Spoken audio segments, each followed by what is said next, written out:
It's always fun to begin a new series, and this one is based upon the man from Edom.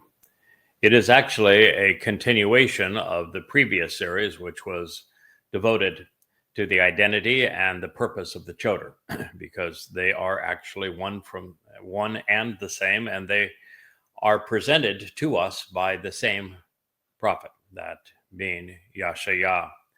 In fact, no matter where we look in Yahowah, almost everything the prophet has to say somehow points back to or toward the future from Yahowah's perspective, and to the Choder, the Bashar, who is the herald, to the Nakar, who is the observant foreigner, to the Kol, who serves as the voice of God, to the Zeroah, who is the one who is cultivating the seeds for the harvest, and for what we will learn is the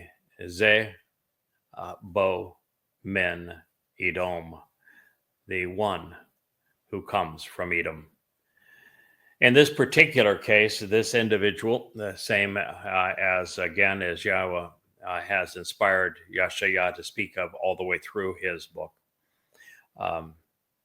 actually strikes an extremely emotional chord with Yahowah. It's one of the most emotional moments in the entirety of the prophets. And it is also one of the most expressive in terms of what it means for Yisrael. The prophet is twice inspired to say that this man from Edom is responsible for saving Israel. In fact, the implications are that he is responsible for saving the planet. And that's what would occur according to what Yahowah revealed through Malachi, the final prophet, in his final chapter, is that if it weren't for the final witness, Yahowah wouldn't return with doubt and would destroy the planet as opposed to restoring it.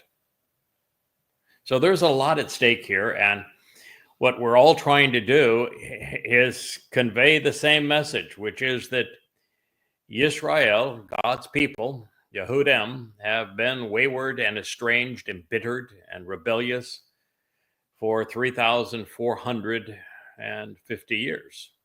It's a long time to pretend that you're God's people and act otherwise. You were, God chose you. You just haven't chosen him in return. You were audacious in telling God to shut up and to go away, that you never wanted to hear from him again. And you had, speaking of audacious, the audacity to erase God's name from his own Torah and prophets.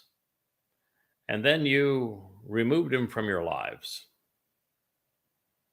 And right now you're fighting for your lives and not doing a very good job at it.